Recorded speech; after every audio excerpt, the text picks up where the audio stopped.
A lo largo de la Segunda Guerra Mundial, decenas de ciudades europeas quedaron sometidas al dominio nazi y transformadas en espacios donde la vida cotidiana perdió toda estabilidad previa. En cada una, las formas de sobrevivir variaron según las reglas impuestas, el contexto local y el tipo de ocupación. Algunas fueron arrasadas desde el aire, otras aplastadas por el hambre o el terror impuesto desde la administración. Las rutinas dejaron de existir. El acceso a los alimentos se volvió incierto, las calles pasaron a estar controladas por patrullas ajenas y los actos más simples, como hablar en voz alta o mirar a un desconocido, podían tener consecuencias imprevisibles. Las ciudades adoptaron nuevas normas, nuevas jerarquías, nuevos miedos.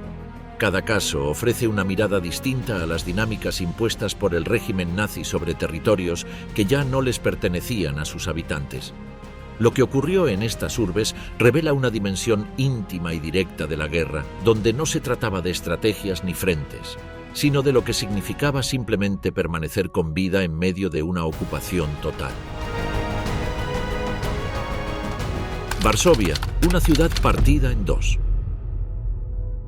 Varsovia había dejado de parecerse a sí misma desde los primeros días de la ocupación.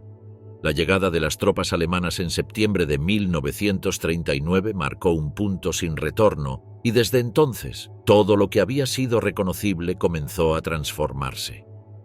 Las autoridades alemanas aplicaron medidas de segregación desde el primer momento y aunque en un inicio no existía un gueto cerrado, la separación física y simbólica entre los judíos y el resto de la población ya estaba en marcha. Las calles se dividían por señales visibles e invisibles. Los tranvías tenían normas distintas y las rutinas diarias pasaron a depender del color del brazalete o del apellido en los documentos. Los primeros días de ocupación trajeron consigo saqueos sistemáticos, redadas, humillaciones públicas y ajustes forzados en la vida diaria. Las tiendas fueron cerradas, confiscadas o traspasadas a manos alemanas. Los empleos desaparecieron, los ingresos dejaron de ser regulares y la comida empezó a escasear. Mientras tanto, Varsovia seguía llena de vida, pero esa vida se movía bajo nuevas reglas. La ciudad no había sido cercada del todo, pero ya se sentía como un espacio dividido, con zonas marcadas por el miedo y otras por el control. Los alemanes recorrían las calles principales, ocupaban los mejores edificios y establecían oficinas, cuarteles o residencias en lo que antes eran viviendas, escuelas o comercios. Con el paso de los meses, la segregación se volvió más estricta. El uso de transporte público se redujo para los judíos, al igual que el acceso a ciertos lugares. Las tiendas comenzaron a clasificarse según a quién podían atender. Las familias, en su mayoría, fueron obligadas a mudarse a barrios específicos, lo que provocó un desplazamiento masivo dentro de la ciudad. Las zonas que antes eran mixtas comenzaron a vaciarse de unos y llenarse de otros. Las casas se saturaron y quienes no tenían dónde ir quedaban atrapados en la calle o en espacios improvisados. A finales de 1940 se formalizó la creación del gueto de Varsovia. La ciudad quedó partida. La parte que quedaba del lado ario continuaba bajo ocupación, pero mantenía una apariencia de normalidad alterada. En cambio, el sector cerrado por muros, donde se concentraba la población judía, se transformó en otro tipo de ciudad, una paralela. Se construyeron muros de ladrillo y madera, con entradas controladas por la policía alemana. Solo se podía entrar o salir con permisos especiales y cualquier intento de cruce no autorizado era castigado con la muerte. Dentro del gueto la vida no se detenía, pero cambiaba de forma radical. Las calles eran las mismas, pero sus usos habían mutado. Las escuelas funcionaban de forma limitada y los hospitales trabajaban con recursos mínimos. El comercio no desapareció, pero se convirtió en un intercambio de supervivencia. Los precios subían cada día, los alimentos llegaban en cantidades controladas y lo poco que se conseguía debía distribuirse entre miles de personas hacinadas. Las filas eran eternas, los rostros delataban fatiga y las calles se llenaban de gente que ya no tenía casa ni refugio. El gueto concentraba en pocos kilómetros cuadrados a más de 300.000 personas. El hacinamiento era extremo. Había familias que compartían una sola habitación, a veces con desconocidos, otras con varios parientes. Las camas se usaban por turnos y los pasillos servían de lugar para cocinar, conversar o simplemente estar. Los patios interiores, antes usados para colgar ropa o tomar aire, se llenaron de improvisadas letrinas, fogones e incluso talleres informales. La privacidad desapareció, así como la noción del tiempo. La rutina se medía por el sonido de las sirenas, por las noticias que llegaban a través de rumores o por los cambios en el acceso a comida. Las organizaciones comunitarias intentaban sostener una estructura básica. El Judenrat, el consejo judío impuesto por las autoridades alemanas, debía administrar lo imposible: censos, distribución de alimentos, normas internas y coordinación con la policía del gueto.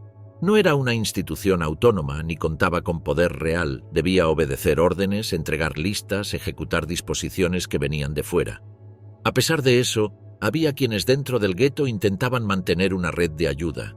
Se organizaron cocinas públicas, orfanatos, centros médicos y hasta espacios culturales. La vida seguía, pero se adaptaba al encierro y a la escasez. Los niños recorrían las calles en busca de algo que vender, intercambiar o simplemente observar. Había quienes cruzaban al otro lado por pequeñas rendijas en el muro, por sótanos o pasadizos secretos.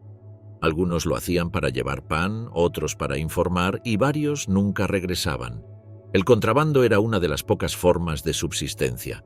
Lo que entraba por esos caminos clandestinos se convertía en moneda de cambio: azúcar, harina, medicamentos, ropa usada. Las mujeres y los ancianos participaban también, cada uno desde su rincón. No se trataba de delito, sino de sobrevivir sin opciones. La presencia de cadáveres en las calles se volvió habitual con el tiempo. Las enfermedades se propagaban con facilidad: tifus, disentería, tuberculosis. Los médicos hacían lo que podían, pero no contaban con recursos suficientes. Las farmacias estaban vacías o atendían a quienes podían pagar precios imposibles. La comida distribuida oficialmente apenas cubría una fracción de lo necesario. Muchos sobrevivían gracias a redes informales o a lo que conseguían a través de familiares del otro lado del muro. Los templos seguían en pie, pero sus funciones se reducían a lo mínimo. Algunos rabinos continuaban sus tareas en silencio, otros eran perseguidos o forzados a abandonar sus comunidades. Las fiestas religiosas no se suspendían, pero se celebraban con lo que había: una vela, un pan, una oración compartida. Las escuelas, cuando existían, funcionaban en espacios reducidos, con materiales recuperados. Las clases se daban en voz baja, con la puerta cerrada, por si entraba algún patrullero. A pesar de todo, había quien aprendía a leer, escribir o contar mientras afuera se escuchaban los pasos de la policía o el murmullo de los mercados negros. La ciudad cercada no era una suma de tragedias individuales, sino una comunidad que intentaba resistir el deterioro sistemático de su existencia. Cada familia inventaba rutinas. Había quienes bordaban en la noche, quienes cocinaban con cáscaras o inventaban juegos para calmar a los más pequeños. Algunos copiaban libros a mano, otros escribían diarios, cartas, recuerdos. Las ventanas, cuando no estaban tapiadas, mostraban un paisaje de muros, techos y figuras humanas en movimiento lento. Las noches eran silenciosas o interrumpidas por gritos, disparos o rumores que circulaban al amanecer. La frontera del gueto no solo dividía espacios, también marcaba límites psicológicos. Para los que vivían dentro, era imposible ignorar la ciudad que seguía del otro lado. El otro Varsovia, donde los trenes seguían su curso, los parques abrían al público y la comida estaba disponible en tiendas sin control policial. Desde las ventanas altas, algunos alcanzaban a ver las calles ajenas, los movimientos de la vida normal, el ruido del mercado, el paso de autos y uniformes que no les pertenecían. Esa observación constante alimentaba la sensación de encierro, pero también generaba un vínculo con lo que ya no era posible habitar. Mientras tanto, del lado ario, no todos ignoraban lo que pasaba tras los muros. Había quienes miraban con indiferencia, otros con temor, y algunos intentaban ayudar. Las redes de apoyo desde fuera eran clandestinas, se organizaban en secreto, con riesgo de muerte. Algunos escondían niños, otros pasaban mensajes, dinero o medicamentos. Pero la ayuda era limitada frente al volumen de necesidades. Las represalias por colaborar con judíos eran inmediatas: arresto, tortura o ejecución.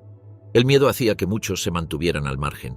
Otros veían en la situación una oportunidad para enriquecerse o delatar a cambio de recompensas. La policía judía, impuesta dentro del gueto, generaba tensiones internas. Sus miembros recibían un trato diferente por parte de los alemanes y aunque también estaban atrapados en la ciudad cercada, contaban con ciertos privilegios: acceso a recursos, posibilidad de mover a sus familias o protección temporal. Eran quienes se encargaban de aplicar las órdenes del exterior. Debían regular el tránsito, controlar la documentación, organizar listas y entregar personas. Su labor no era voluntaria, pero eso no eliminaba el resentimiento que despertaban. Algunos abusaban de su posición, otros intentaban actuar con cierta ética, pero todos eran vistos con desconfianza por la población. El tiempo dentro del gueto tenía otra medida. El calendario se desdibujaba. Las estaciones pasaban, pero no traían cambios visibles. La ropa seguía siendo la misma. Las calles no mejoraban. Los rostros se marcaban con rapidez. Lo que antes era una espera por el fin de la guerra se transformó en rutina diaria por sobrevivir unas horas más. El sonido de los pasos en la noche indicaba si había redada, si venían por alguien, si había una ejecución cerca. Las paredes se escuchaban y los rumores se propagaban como parte del día a día. A partir de 1942 comenzó una nueva fase. Las deportaciones en masa transformaron de nuevo la ciudad. La estación de Umschlagplatz, al norte del gueto, se convirtió en el último punto para decenas de miles. Desde allí partían los trenes hacia Treblinka. Las redadas eran diarias. La gente era sacada a la fuerza de sus casas, seleccionada en las calles o detenida por no tener los papeles correctos. Nadie sabía con certeza cuál sería el destino, pero los rumores sobre campos de exterminio circulaban de boca en boca. Algunos creían que se trataba de trabajos forzados. Otros preferían no imaginar. Durante esos meses el gueto se vació a un ritmo brutal. Las casas quedaron abiertas, los muebles abandonados, los juguetes en el suelo. Quienes escapaban de las redadas se escondían en altillos, sótanos, entre dobles paredes o bajo las tablas del suelo. Los niños eran metidos en maletas, los ancianos dormían en huecos improvisados. Había quienes simulaban mudanzas, fingían estar enfermos o pagaban a patrulleros por unas horas de silencio. Aún así, las cifras crecían. En menos de 3 meses, más de 200.000 personas fueron deportadas. Lo que quedó del gueto fue una fracción de lo anterior. Un gueto más pequeño, con menos calles, menos edificios y menos ruido. La vida seguía, pero ya no tenía la misma forma. Los que quedaban sabían que el final era cuestión de tiempo. Aún así, comenzaron a organizarse. Se formaron grupos de resistencia, se almacenaron armas, se escribieron manifiestos. La vida cultural, incluso en ese contexto, no se extinguió. Se realizaban lecturas, representaciones teatrales, clases de historia o de filosofía. Los médicos seguían atendiendo. Los docentes seguían enseñando. Las mujeres seguían cocinando. Los niños seguían jugando en lo que quedaba de los patios. La humanidad no se detenía, aunque el entorno fuera inhumano. En abril de 1943 comenzó la sublevación. Un pequeño grupo de jóvenes con armas rudimentarias se enfrentó al ejército alemán. El gueto ardió durante semanas. Las casas fueron incendiadas una a una. Las salidas fueron selladas. Los combatientes resistieron en túneles, áticos y escaleras. La ciudad cercada se convirtió en un campo de batalla urbano. Desde el otro lado del muro, los habitantes del resto de Varsovia veían las columnas de humo, escuchaban las explosiones, y algunos comprendían que era el final de esa ciudad paralela. La represión fue total, el gueto fue destruido, las pocas construcciones que quedaron en pie fueron demolidas, los combatientes muertos fueron enterrados en fosas comunes y los sobrevivientes trasladados a campos. La ciudad, una vez más, había cambiado de rostro. Lo que quedaba era un paisaje de ruinas, de ladrillos sueltos, de nombres olvidados. Pero en medio de esa devastación, los relatos escritos a mano, los dibujos, las listas, los archivos enterrados en cajas de metal o latas de leche permanecieron. Lo dejaron quienes sabían que iban a desaparecer, pero que querían dejar constancia de lo vivido. Varsovia, al final, no fue solo una ciudad ocupada ni solo una capital en ruinas. Fue el escenario de una existencia paralela que desafió las leyes del hambre, el encierro y el exterminio. Fue un espacio donde la rutina se mezcló con la resistencia, donde las despedidas eran diarias, pero también lo eran las clases, los cuentos, los gestos cotidianos. Cada fragmento de historia, cada objeto escondido, Cada papel conservado en secreto dio forma a la memoria de una ciudad que fue borrada físicamente, pero que quedó registrada por quienes la habitaron hasta el último momento. París ocupada. La mañana del 14 de junio de 1940, un convoy alemán entró a París sin resistencia. Las tropas recorrieron los bulevares principales a paso firme, mientras la mayoría de los habitantes observaba desde sus ventanas cerradas o se mantenía lejos de las calles. Aquella entrada no tuvo combates ni explosiones. La bandera nazi se izó sobre la Torre Eiffel ese mismo día, sin que la ciudad emitiera respuesta alguna. El silencio no era una señal de calma, sino la muestra de que París, sin disparar un solo tiro, había quedado bajo control extranjero. Las primeras patrullas alemanas se instalaron en puntos estratégicos, como la Place de la Concorde y la sede del Ministerio del Interior. La ciudad, que solo unas semanas antes vibraba con incertidumbre, quedó envuelta en una rutina alterada por completo. En los días previos, más de la mitad de los parisinos había abandonado la capital. Se estima que casi 2 millones de personas, entre ellos funcionarios, artistas, médicos, empleados de tren y hasta policías, dejaron sus viviendas para dirigirse al sur. El éxodo dejó barrios enteros sin habitantes y hospitales sin personal. Los trenes hacia provincias colapsaron y las estaciones se llenaron de maletas, documentos abandonados y anuncios de cierre. La ocupación encontró una ciudad reducida, con calles más tranquilas de lo habitual, oficinas sin actividad y cafés en pausa. No obstante, los que se quedaron, por necesidad o convicción, debieron adaptarse a un nuevo orden desde el primer día. Los alemanes impusieron normas de inmediato. La circulación quedó restringida a ciertos horarios, las señales de tránsito se tradujeron al alemán y los edificios públicos pasaron a control militar. Los periódicos siguieron imprimiéndose, pero bajo supervisión directa de oficiales germanos. La radio, controlada por los ocupantes, emitía partes de guerra y música aprobada. Las tiendas que seguían abiertas ofrecían productos en cantidades mínimas. El pan, el azúcar y el combustible comenzaron a racionarse. El alumbrado público se redujo y la ciudad comenzó a oscurecerse al caer la tarde. Los oficiales alemanes se alojaron en los mejores hoteles, como el Meurice, el Ritz y el Crillon, todos ubicados cerca del Louvre. Allí se establecieron mandos administrativos y oficiales de enlace. Los soldados comunes fueron alojados en escuelas, clubes deportivos y edificios confiscados. Algunos comercios, como panaderías o sastrerías, fueron requisados para uso exclusivo del ejército alemán. En muchas viviendas se colgaron avisos indicando que serían ocupadas, y los propietarios recibían la orden de desalojarlas sin derecho a protesta. A pesar de la rigidez del nuevo régimen, no hubo actos masivos de violencia al comienzo. La estrategia de los alemanes fue conservar la apariencia de normalidad. En los cafés del barrio latino aún se servía café de cebada, y los cines proyectaban películas francesas con censura. Las exposiciones de arte y conciertos se reanudaron a las pocas semanas, aunque bajo criterios impuestos por la autoridad ocupante. En las avenidas más concurridas, soldados alemanes caminaban entre transeúntes sin levantar sospechas visibles. La presencia armada era constante, pero discreta en su forma. Sin embargo, las estructuras internas de la ciudad comenzaron a mutar. Los artistas, escritores y figuras públicas enfrentaron decisiones inmediatas. Algunos, como Jean Cocteau, siguieron frecuentando los salones y publicaciones, adaptando su discurso a lo tolerado. Otros optaron por el silencio o el retiro. La presencia alemana en los círculos culturales fue evidente. Revistas y diarios como Comedia y Le Figaro publicaban notas que evitaban cualquier alusión a la guerra o a la ocupación, concentrándose en teatro, literatura o moda. Las autoridades alemanas fomentaban esa continuidad para transmitir la imagen de una capital funcional, incluso bajo ocupación extranjera. La vida cotidiana en los barrios populares mostraba otra cara.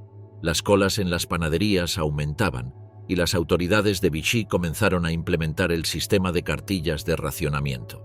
Las familias recibían cupones que marcaban la cantidad exacta de pan, carne o leche que podían adquirir por semana. Los mercados callejeros funcionaban con limitaciones, y los productos como café, mantequilla o jabón comenzaron a escasear. Aumentó la venta ilegal en la vía pública y en comercios discretos.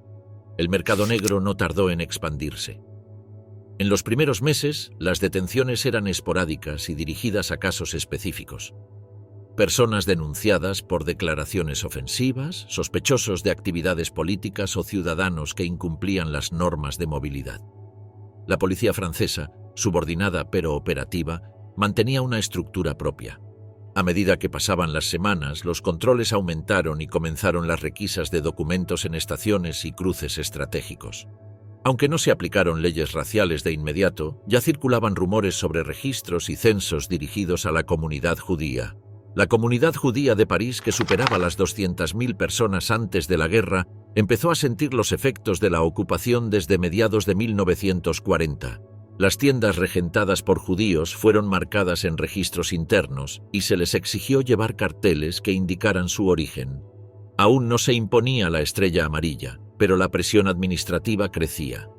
Algunas escuelas recibieron instrucciones de limitar el ingreso de niños judíos y los organismos de beneficencia comenzaron a tener dificultades para distribuir ayuda.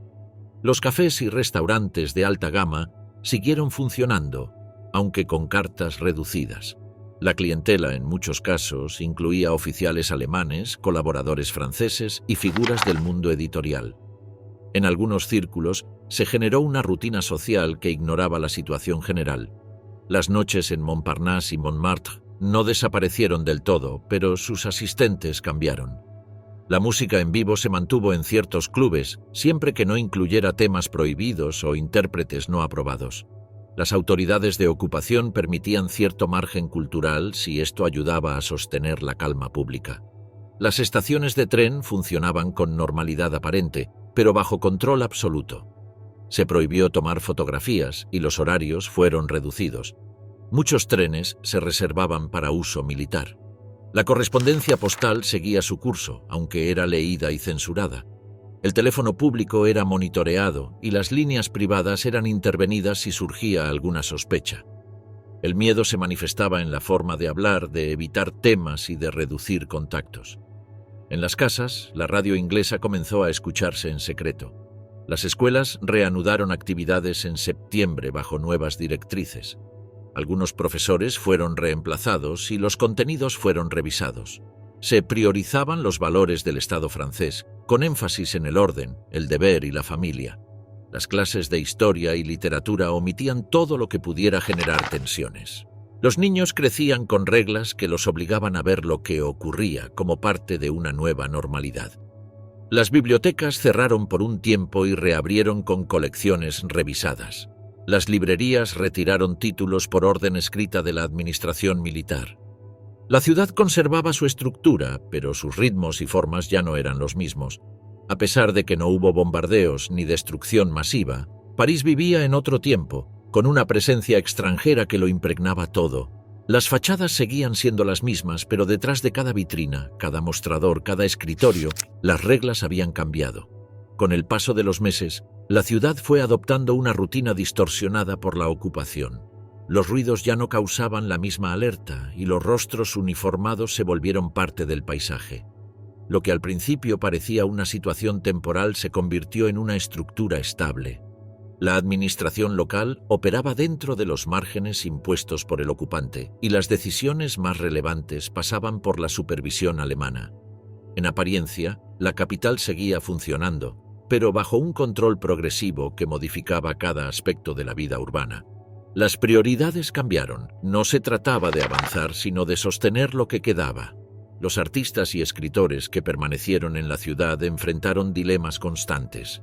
Algunos se mantuvieron al margen, sin participar activamente, pero aceptando las condiciones impuestas. Otros eligieron colaborar de forma directa o indirecta con las instituciones culturales del régimen. Se ofrecían contratos, espacios de exposición y audiencias garantizadas a quienes aceptaban alinearse con el discurso oficial. Algunos intelectuales aprovecharon estas oportunidades sin reservas, firmando manifiestos, asistiendo a eventos organizados por autoridades alemanas o participando en publicaciones supervisadas. Otros lo hicieron por conveniencia o por miedo, convencidos de que mantenerse visibles era una forma de protección. El público también se adaptó. Los cines seguían funcionando con proyecciones cuidadosamente seleccionadas.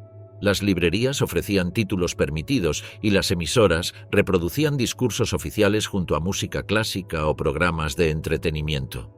Los salones de lectura, las bibliotecas y los cafés ofrecían espacios para hablar, pero con un tono moderado. El ambiente cultural no desapareció, pero operaba con límites estrictos. La censura no solo eliminaba contenido, sino que definía el marco completo de lo posible. En ese entorno, algunos lectores aprendieron a interpretar entre líneas y otros prefirieron evitar cualquier tipo de interpretación. Las medidas contra los judíos se volvieron más visibles. La obligación de portar una estrella en la ropa marcó un cambio evidente en la relación con el entorno. Ya no bastaban las restricciones administrativas. Ahora, cada paso se hacía bajo una exposición forzada. La segregación se convirtió en norma y quienes quedaban excluidos de la vida pública debían limitar sus movimientos o buscar refugio. La policía francesa ejecutaba estas políticas con eficacia, organizaba censos, aplicaba reglamentos y participaba en detenciones masivas. Algunos ciudadanos ofrecían ayuda silenciosa, pero la mayoría observaba con resignación o indiferencia. El miedo, el conformismo o la incertidumbre bloqueaban cualquier intento colectivo de oposición. Los intentos de organizar resistencia comenzaron a ganar fuerza, pero todavía eran minoritarios. Existían redes clandestinas, distribución de panfletos y contactos con el exterior, pero se movían con extremo cuidado. Los fallos se pagaban con detención, deportación o ejecución. Las redadas eran selectivas, pero efectivas. La vigilancia era continua y las autoridades contaban con colaboradores locales. Al mismo tiempo, algunos miembros de la élite parisina mantenían relaciones sociales con figuras del régimen. Se celebraban cenas, recepciones discretas y encuentros en propiedades confiscadas. Para quienes ocupaban esos espacios, la guerra parecía lejana. Había calefacción, comida y seguridad. En el otro extremo de la ciudad, familias enteras se apretaban en habitaciones sin recursos, esperando no ser descubiertas. La estructura urbana también cambió. Algunos barrios se militarizaron y los edificios tomados servían como oficinas, residencias o centros de interrogatorio. Las estaciones de tren eran puntos de control y los desplazamientos estaban sujetos a autorizaciones. El comercio funcionaba según lo permitido. Algunos productos se conseguían con cupones, otros solo en el mercado negro. La economía oficial coexistía con una red informal que ofrecía desde alimentos hasta papeles falsificados. La corrupción no era una excepción, sino una vía más para sobrevivir. Había quienes se beneficiaban del sistema y otros que lo usaban como único recurso disponible. En este escenario, la moral colectiva se fragmentaba. La ciudad ya no compartía una visión común. Había zonas que buscaban no llamar la atención, otras que intentaban colaborar sin parecer sumisas, y algunas que esperaban un cambio sin saber cómo provocarlo. Los rumores circulaban rápido, pero la información confiable era escasa. Se hablaba de frentes, de avances y derrotas, pero casi todo era especulación. Las estaciones de radio extranjeras eran escuchadas en secreto y quienes las mencionaban en público se arriesgaban. Aún así, crecía la percepción de que el conflicto podía cambiar de dirección. Ese presentimiento alimentaba la esperanza y, al mismo tiempo, la desconfianza. El papel de la policía local se volvió más evidente con el paso del tiempo. A medida que las operaciones represivas se intensificaban, la colaboración activa de las fuerzas francesas resultaba esencial.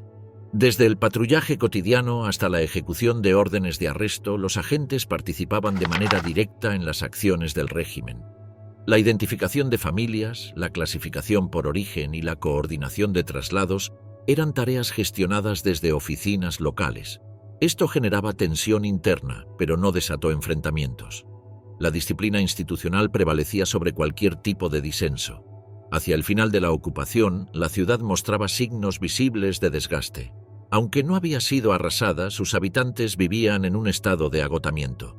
La escasez de bienes básicos, el deterioro de las infraestructuras y la presión constante afectaban todos los niveles de la sociedad. El entusiasmo inicial de algunos sectores se había desvanecido. Las relaciones personales estaban marcadas por la sospecha y la línea entre adaptación y complicidad era cada vez más difícil de trazar. Mientras tanto, se incrementaban los movimientos clandestinos. Los actos de sabotaje, las filtraciones de documentos y los contactos con otras regiones aumentaban. La expectativa de una liberación era más concreta, pero también más peligrosa.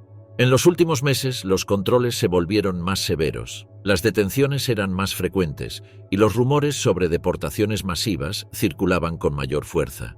El miedo se mezclaba con la anticipación. Muchos esperaban el regreso de las tropas aliadas.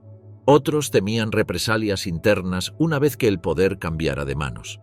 En algunas zonas, los muros estaban cubiertos de carteles arrancados, marcas de enfrentamientos o avisos de toque de queda. La ciudad no había caído en ruinas, pero su estructura social y política estaba alterada por completo. Quedaba en pie, pero transformada por una ocupación que no había requerido destrucción para dejar huella. Róterdam. El 11 de mayo de 1940, la población de Róterdam despertó sin conocer aún la magnitud del día anterior. El bombardeo alemán, ejecutado cuando las negociaciones de rendición ya estaban en marcha, había reducido el centro histórico a un paisaje de ruinas. Más de 800 civiles murieron en minutos y decenas de miles quedaron sin hogar. La destrucción no obedeció a razones estratégicas complejas. Fue un gesto de advertencia, una forma de forzar la rendición del país mediante el miedo. A diferencia de otras ciudades europeas que intentaron preservar estructuras o monumentos, en Róterdam se impuso la lógica de la demolición completa. No hubo espacio para reconstruir sobre lo que quedó. Las autoridades neerlandesas, bajo control alemán desde el día siguiente, promovieron una reurbanización que asumía la devastación como punto de partida. El nuevo diseño urbano no sería una restauración del pasado, sino una organización del presente bajo control. Con calles anchas, bloques funcionales y ausencia de elementos históricos, el nuevo centro de Róterdam fue modelado con la idea de eficiencia. Las prioridades no eran simbólicas, eran logísticas: desplazar personas, almacenar víveres, circular con rapidez. Se trazaron avenidas sin considerar el tejido previo, y la ciudad se dividió en zonas con propósitos administrativos. La colaboración de algunos técnicos neerlandeses permitió que ese plan avanzara sin interrupciones. No se trataba solo de reparar lo destruido, sino de aprovechar la oportunidad para borrar la ciudad anterior. A los ojos de los ocupantes, una urbe sin raíces era más fácil de manejar. La pérdida de identidad espacial facilitaba el control de la población. Quienes vivían en Róterdam no podían volver a las calles que conocían, no encontraban los referentes habituales, y en ese vacío se instaló la obediencia. La población aceptó el nuevo orden con un silencio que no fue necesariamente cómplice, pero sí funcional. El sistema moral calvinista que regía gran parte de la vida social en los Países Bajos condicionaba las respuestas. La idea de virtud estaba asociada al cumplimiento del deber, a la contención emocional, a la obediencia no como resignación sino como disciplina. Ese marco cultural no necesitó de una vigilancia constante. En muchas familias el miedo a exponerse o desentonar en la comunidad era más eficaz que cualquier uniforme. La represión no se ejecutaba siempre desde el aparato alemán. En múltiples casos fue la propia estructura social la que impuso límites. Las normas venían del exterior, pero se acataban desde dentro.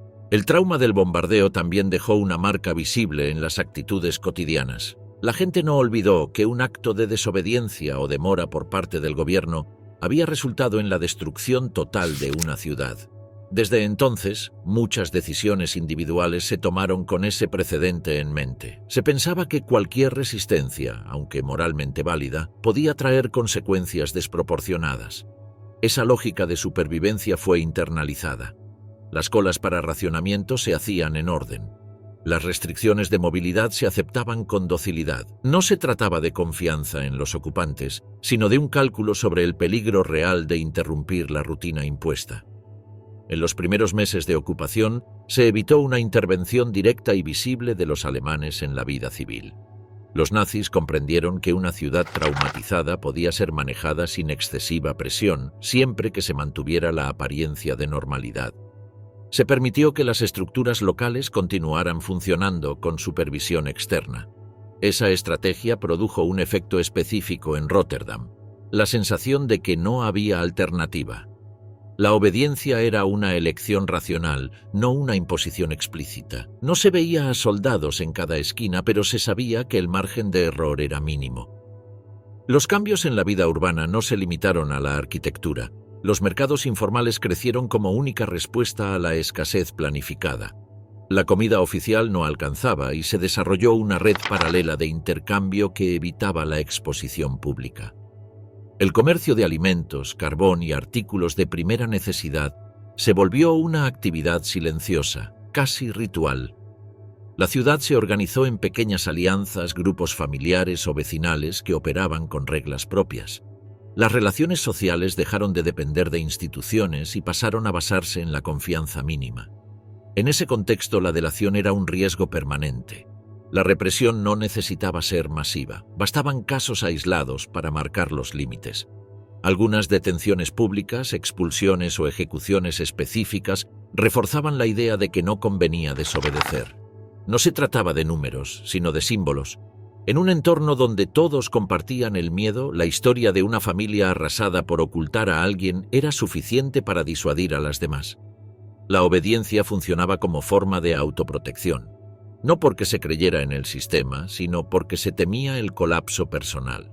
Los líderes religiosos locales mantuvieron un rol ambiguo. No promovieron la resistencia activa, pero tampoco se alinearon con el régimen. Su discurso reforzaba la necesidad de soportar la adversidad con humildad, sin provocar, sin desestabilizar. Esa postura encajaba con la tradición calvinista, centrada en el sacrificio individual y la espera. En muchas iglesias se predicaba sobre el sufrimiento como camino moral, lo cual reforzaba la aceptación del orden existente. La población encontraba en esos sermones una justificación para su pasividad. No se trataba de falta de conciencia, sino de una racionalización moral de la inacción. El transporte también reflejaba la nueva lógica. Los tranvías y bicicletas reemplazaban vehículos motorizados, no por una elección ecológica, sino por imposición de la escasez. La ciudad se desplazaba en silencio, con lentitud. Ese ritmo forzado impactaba en la percepción del tiempo. Las jornadas parecían más largas, los trayectos más difíciles, las reuniones más breves. Cada actividad cotidiana se realizaba con cautela, como si cualquier movimiento pudiera interpretarse como sospechoso. Incluso en la intimidad de las casas se hablaba en voz baja. En ese clima de control sutil, la ciudad fue reconstruyéndose sin entusiasmo. Se abrían tiendas, se restablecían servicios, se limpiaban calles. Pero no había orgullo en ese proceso. La normalidad era fingida, mantenida por conveniencia, no por convicción. Róterdam no se levantó como símbolo de resiliencia, sino como campo experimental de una reorganización funcional. Una ciudad sin historia visible, con normas impuestas y una población adaptada al miedo. En medio de ese entorno alterado, la educación adoptó un rol funcional más que formativo. Las escuelas que sobrevivieron al bombardeo reabrieron bajo supervisión, con planes de estudio modificados. Se redujeron los contenidos humanistas y se reforzaron materias técnicas o prácticas como contabilidad, dibujo industrial y cálculo. La historia nacional fue censurada, la literatura neerlandesa reemplazada por textos neutros y las expresiones artísticas suprimidas. No se promovía el pensamiento crítico ni la discusión. El aula se convirtió en un espacio de obediencia temprana, donde lo importante era cumplir y no destacar. Muchos padres aceptaron esa transformación por miedo a represalias, pero también porque creían que un hijo disciplinado tenía más posibilidades de sobrevivir en un mundo predecible. Las bibliotecas públicas fueron controladas con criterios ideológicos. Se retiraron títulos considerados contrarios al orden alemán y solo se permitían publicaciones aprobadas por los censores. La lectura se volvió una actividad privada, desconectada del intercambio colectivo. En algunos hogares se guardaban libros prohibidos con cuidado extremo, protegidos como reliquias silenciosas. Esas bibliotecas personales no eran actos de resistencia activa, sino intentos de conservar un pasado que ya no tenía espacio en lo público. El uso del espacio urbano también fue regulado. Los parques del centro, rediseñados tras la destrucción, ya no cumplían un rol recreativo. Eran lugares vacíos, vigilados, con bancos sin personas. La socialización espontánea fue desalentada. Las plazas dejaron de ser puntos de encuentro y se volvieron zonas de paso. Las autoridades imponían horarios, recorridos y límites para todo desplazamiento. El ocio desapareció como categoría visible. Las celebraciones tradicionales fueron canceladas o absorbidas por el aparato propagandístico. No se permitió la continuidad de rituales populares ni festividades locales. Lo cotidiano se vació de símbolos y la ciudad se volvió utilitaria en su totalidad. Los teatros permanecieron cerrados durante los primeros años. Cuando algunos reabrieron, lo hicieron con repertorios seleccionados por los ocupantes. Las obras extranjeras eran traducidas, adaptadas y desprovistas de cualquier carga política. La intención no era entretener, sino modelar comportamientos. Asistir a una función implicaba aceptar condiciones de control, horarios restringidos y público limitado. Muchos ciudadanos optaron por no acudir, más por precaución que por convicción. El arte dejó de ser espacio de expresión. Se convirtió en una actividad contenida, tolerada solo en la medida en que no representara riesgos para el orden. En ese entorno, la vida doméstica cobró una importancia central. La casa se transformó en el único espacio donde aún era posible decidir, aunque fuera en aspectos mínimos. La decoración, la organización del tiempo, la manera de preparar las comidas o de conservar objetos del pasado funcionaban como formas discretas de autonomía. No se trataba de rebeldía, sino de preservar alguna forma de identidad. Sin embargo, incluso ese espacio privado fue vulnerable. Las redadas, inspecciones y requisiciones podían ocurrir en cualquier momento. Se vivía con la conciencia de que todo era provisional. El sistema de trabajo fue reorganizado con una lógica implacable. Las fábricas que aún funcionaban pasaron a estar bajo administración alemana. Los empleados debían cumplir turnos más largos, con menores salarios y escasa protección.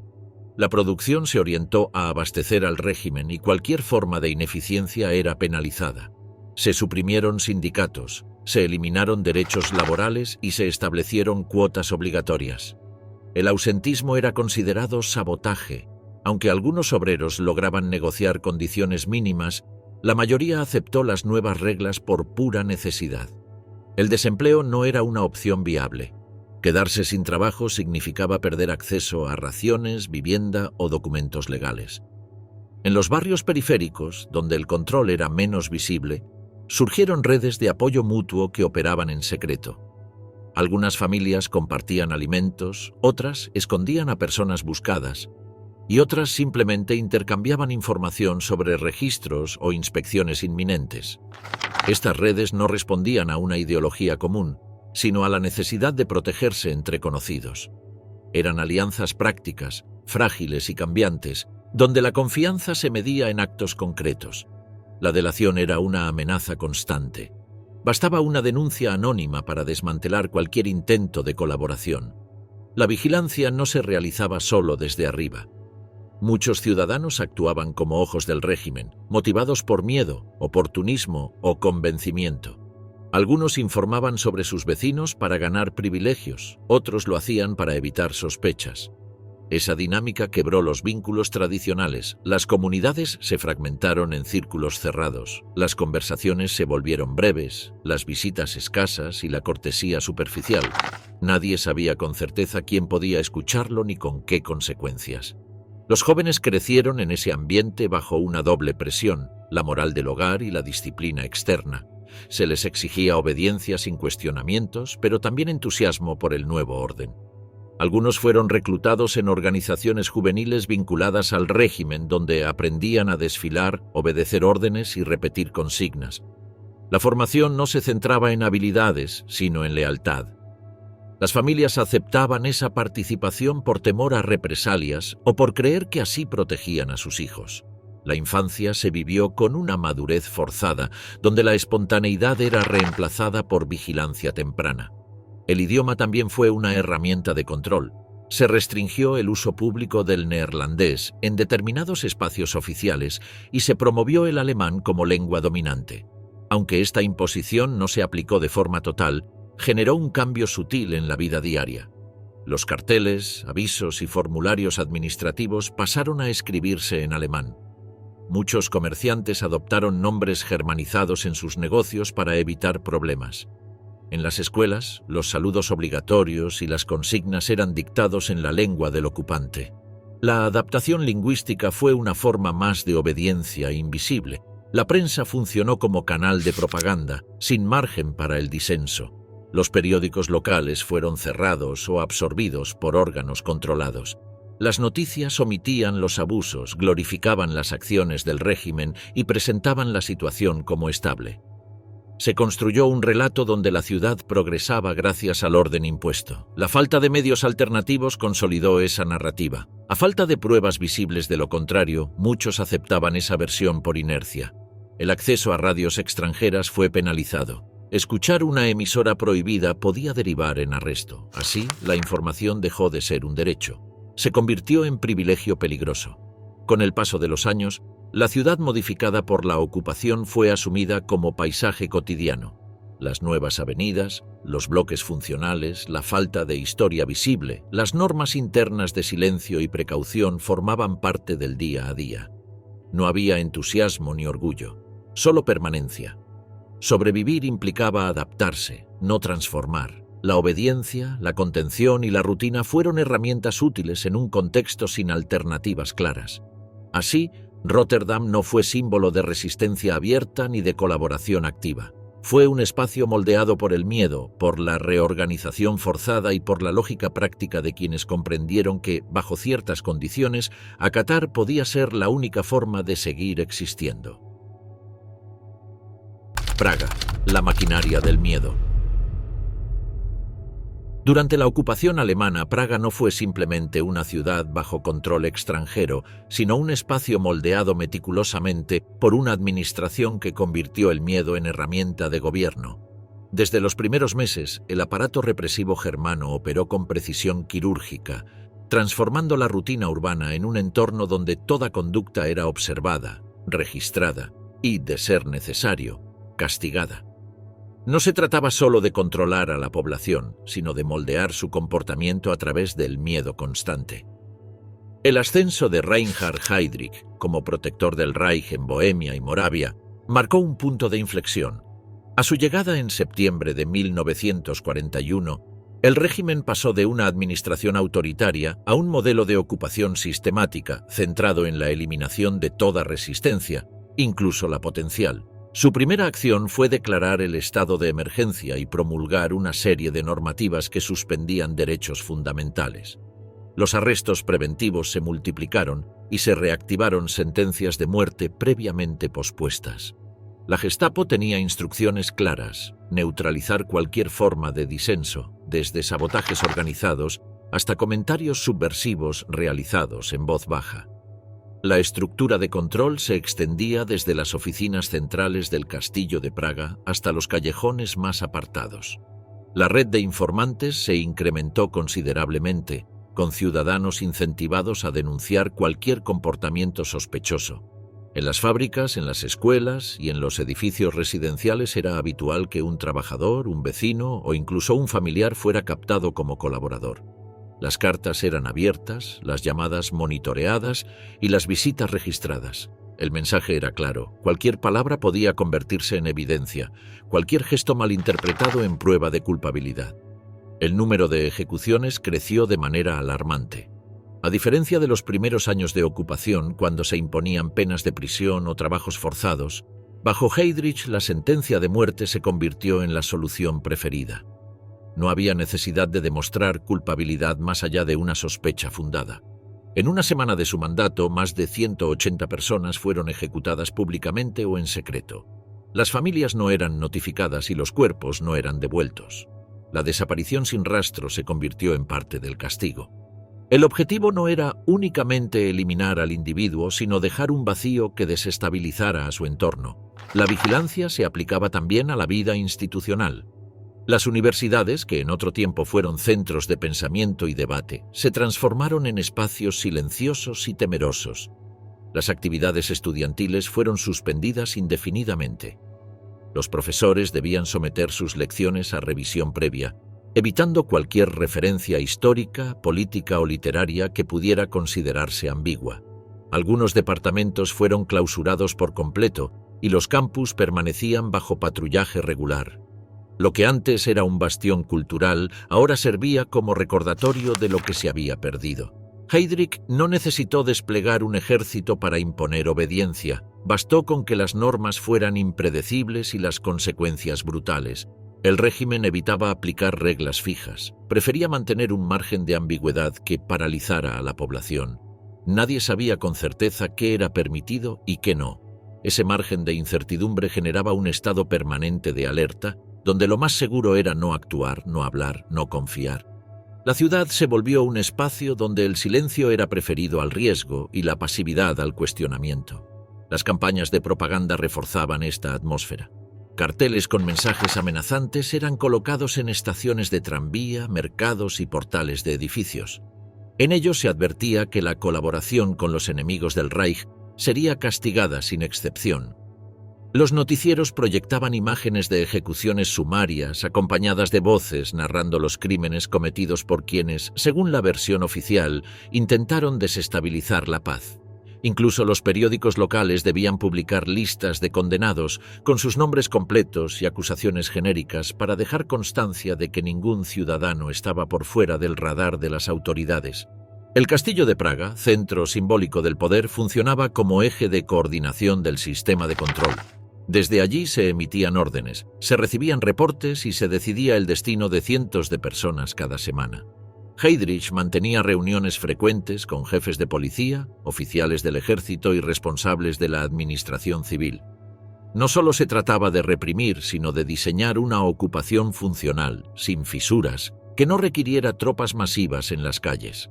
Su método consistía en gobernar a través de la anticipación del castigo, de modo que cada habitante interiorizara los límites antes de transgredirlos.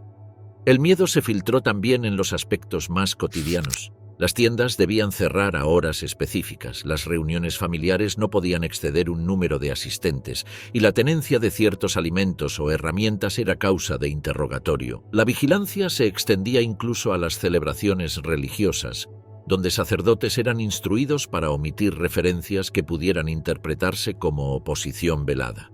Cualquier desviación respecto al protocolo era suficiente para justificar una intervención. La vida diaria se volvió un ejercicio de autocensura permanente. En los barrios obreros, donde el nivel de organización previa era más alto, se desplegaron unidades policiales especiales. Las entradas y salidas eran controladas y los permisos de trabajo revisados con frecuencia. En algunas zonas, los mercados fueron reemplazados por puntos de distribución centralizados bajo supervisión alemana.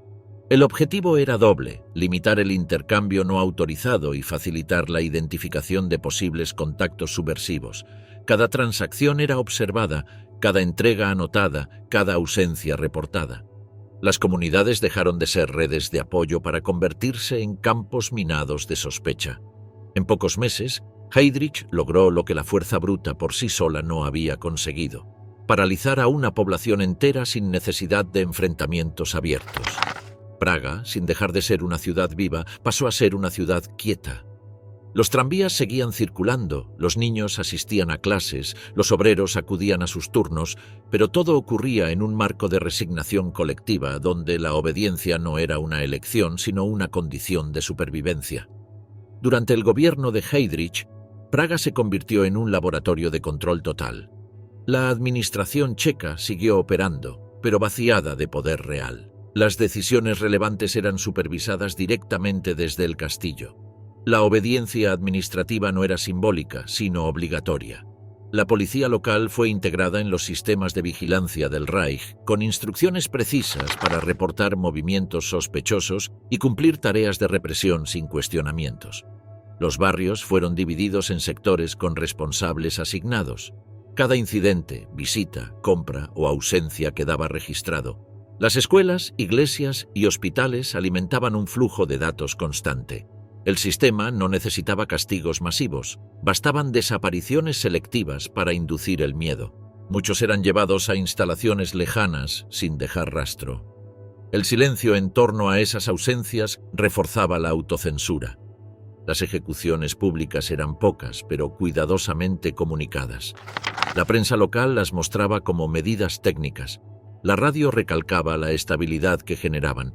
En paralelo, las fábricas aplicaban vigilancia directa, con controles de pertenencias, revisión de conversaciones y supervisión permanente. Cualquier avería podía convertirse en sospecha de sabotaje. El lenguaje burocrático deshumanizaba. No se hablaba de personas, sino de elementos inestables o sujetos no confiables. Las detenciones no requerían pruebas. Bastaba una demora, una respuesta imprecisa o una carta no justificada. La población lo entendió rápido. Las interacciones se redujeron, las puertas se cerraban, los saludos desaparecieron, el aislamiento era la única defensa. Los tranvías funcionaban, pero los pasajeros iban en silencio. Los agentes podían subir en cualquier momento. Las respuestas incorrectas implicaban detención. Las visitas nocturnas requerían permisos especiales. Las celebraciones religiosas se regulaban. Las reuniones familiares estaban restringidas. El miedo reemplazó las costumbres. Heydrich era invisible pero omnipresente. Su rostro aparecía en estaciones y oficinas. Nadie decía su nombre en voz alta. Cuando fue atacado, la ciudad quedó inmóvil. Se cerraron barrios, se ejecutaron sospechosos sin proceso y se destruyó Lidice como represalia. Fue un mensaje claro. Cualquier asociación con el acto sería castigada sin distinción. El efecto fue inmediato. La vigilancia se redobló. Las iglesias fueron controladas, los cementerios llenos. No se buscaba solo obediencia, sino disolución de todo margen personal. El control no era solo externo, se había internalizado. La ciudad entera operaba como una red de vigilancia cruzada. Praga bajo Heydrich no fue solo un territorio ocupado. Fue un sistema funcional donde cada gesto, palabra y omisión podía ser interpretado como amenaza. La vida seguía, pero bajo una regla única: no destacar, no hablar, no confiar. Hambruna masiva en Grecia. En el otoño de 1941, mientras el resto de Europa ya había sido arrastrado al centro del conflicto, Grecia enfrentaba un destino particular y devastador. Con los ejércitos alemanes instalados en Atenas y en puntos estratégicos del país, las condiciones básicas de vida comenzaron a deteriorarse de manera drástica. Los soldados alemanes no solo tomaban el control del territorio, sino también de los alimentos, las infraestructuras y los medios de subsistencia. Las reservas nacionales de trigo y otros productos fueron confiscadas para abastecer a las tropas del eje, y lo poco que quedaba era destinado a quienes colaboraban con el nuevo orden. Las ciudades, especialmente Atenas y el Pireo, comenzaron a sentir las consecuencias en cuestión de semanas. El sistema ferroviario se paralizó por completo, lo que impidió el transporte de víveres desde las zonas agrícolas a las regiones urbanas. El bloqueo naval impuesto por los británicos agravó aún más la situación. En un país montañoso, con redes de comunicación frágiles y rutas escasas, la interrupción del transporte equivalía a un cerco mortal. Las tiendas cerraban porque ya no tenían mercancías y los mercados perdieron su función habitual. En lugar de ofrecer productos, se convirtieron en espacios de rumores, trueques desesperados y vigilancia. La inflación alcanzó niveles absurdos y el dinero perdió su valor casi de inmediato. En su lugar, comenzaron a circular bienes concretos como unidades de intercambio. Una pastilla de jabón podía valer más que billetes enteros. El primer invierno bajo ocupación reveló la magnitud de la catástrofe. Las muertes por inanición se contaban por miles. Cuerpos de hombres y mujeres yacían en las aceras de Atenas, cubiertos por mantas o cartones. Algunos eran retirados por familiares, pero otros quedaban días enteros a la vista, esperando que alguna autoridad los removiera. Las morgues no daban abasto, y muchos cadáveres eran enterrados sin identificación. Los barrios pobres fueron los primeros en verse diezmados. En algunas zonas, el promedio de muertes llegó a más de 30 por día. Los hospitales, sin suministros y sin personal suficiente, se transformaron en espacios de agonía. Los médicos intentaban aliviar el sufrimiento con lo poco que encontraban, pero en muchos casos no había ni agua potable. El consumo de alimentos en mal estado, raíces tóxicas o basura fermentada, comenzó a provocar enfermedades paralelas como disentería y tifus. Los niños eran los más vulnerables. Decenas de miles murieron en brazos de sus madres o solos, sin asistencia. La desnutrición severa los convertía en figuras inmóviles, con los ojos hundidos y los rostros grises reconocibles por su aspecto más que por sus nombres. La respuesta inmediata de los habitantes fue el impulso de una red informal de auxilio, pero esta fue rápidamente reprimida. Las iglesias, algunas organizaciones barriales y ciertos médicos intentaron coordinar la distribución de sopa o pan, pero los ocupantes vieron estos gestos como amenazas al control total. Cualquier actividad organizada sin aprobación previa era considerada sospechosa. Las cocinas populares comenzaron a ser vigiladas y los que colaboraban con su funcionamiento eran interrogados, arrestados o, en casos extremos, ejecutados. Simultáneamente, el mercado negro emergió como única vía de supervivencia. Individuos con acceso a almacenes, soldados corruptos o comerciantes clandestinos empezaron a manejar el flujo limitado de alimentos a cambio de joyas, propiedades o favores. Un kilo de arroz o azúcar se vendía a precios desorbitantes. El trueque pasó a dominar todas las relaciones. El mercado negro se extendió por todos los barrios y se convirtió en una red paralela y omnipresente, tolerada por los alemanes cuando les convenía y reprimida cuando escapaba a su control. La figura del mesitis, el intermediario que conectaba al campesino con el consumidor urbano, adquirió poder momentáneo, pero también se convirtió en blanco del desprecio popular. Se les acusaba de enriquecerse mientras el resto moría.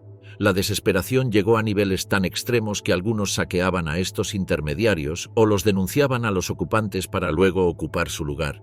Las relaciones humanas se deformaron por completo, los vínculos comunitarios se desintegraban y la supervivencia individual dominaba toda decisión. En medio de esta miseria, los líderes barriales o representantes comunitarios que se oponían al saqueo y trataban de organizar resistencia o ayuda mutua comenzaron a desaparecer. La Gestapo y las autoridades colaboracionistas no dudaban en eliminar cualquier voz que cuestionara la administración. Las ejecuciones públicas eran escasas pero significativas. Se hacía correr la noticia de que tal médico, tal sacerdote o tal maestro había sido fusilado por organizar una red solidaria. En otras ocasiones se los detenía y se los hacía desaparecer sin dejar rastro. El miedo se instaló como herramienta de control. La comunidad entera entendía que incluso el intento de ayudar podía equivaler a una condena. La vida cotidiana se reconfiguró bajo esta lógica de terror y hambre. Salir a buscar comida podía terminar en una golpiza, un robo o una detención. Los hombres pasaban horas esperando frente a panaderías cerradas, esperando algún reparto repentino. Las mujeres recorrían la ciudad en busca de restos comestibles. Los niños se convertían en recolectores improvisados, entrando en basureros o almacenes destruidos, arriesgando la vida por un puñado de cáscaras. La estructura social de Grecia se quebró en pocos meses. La ocupación no solo trajo una pérdida de soberanía política, sino también la destrucción de toda red de apoyo, toda previsibilidad económica y toda forma de dignidad. La hambruna se convirtió en un fenómeno estructural, mantenido activamente por decisiones administrativas del régimen de ocupación. Nadie sabía si sobreviviría al día siguiente. El hambre no era un efecto colateral de la guerra. En Grecia había sido convertido en un método de dominación. Durante la primavera de 1942, la situación en Grecia alcanzó uno de sus puntos más críticos. La escasez ya no se limitaba a los alimentos. La falta de carbón, ropa, medicinas y combustible hizo que la vida urbana fuera prácticamente inviable. El transporte público colapsó y muchas personas debían caminar largas distancias con el estómago vacío. Los saqueos de almacenes vacíos se multiplicaban. Aun cuando los comercios no tenían nada que ofrecer, grupos desesperados rompían vitrinas buscando algo que comer o intercambiar. La policía colaboracionista, armada por los alemanes, patrullaba las calles con la orden de dispersar cualquier tumulto, muchas veces disparando sin previo aviso. En los barrios más pobres de Atenas el control se endureció. La ayuda internacional, limitada por el bloqueo británico, tardó en llegar y era distribuida de forma desigual. Algunas organizaciones suizas y escandinavas intentaron instalar redes de socorro alimentario, pero su acceso era regulado por las autoridades alemanas. A menudo, la comida era desviada a oficiales o vendida por intermediarios antes de llegar a los necesitados.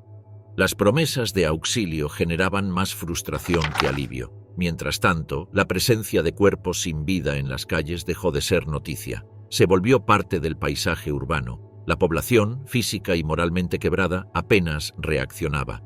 Familias enteras desaparecían sin dejar rastro y algunos optaban por abandonar a sus hijos en instituciones esperando que tuvieran más posibilidades de sobrevivir. La hambruna de 1941 a 1942 no solo dejó un saldo de más de 100.000 muertos, sino que cambió la relación de la sociedad griega con el poder, con la comunidad y con la esperanza. Fue una catástrofe inducida, sostenida por una administración que entendía el hambre como instrumento de castigo, control y desmovilización. El silencio que rodeó aquellos meses fue tan letal como la miseria misma.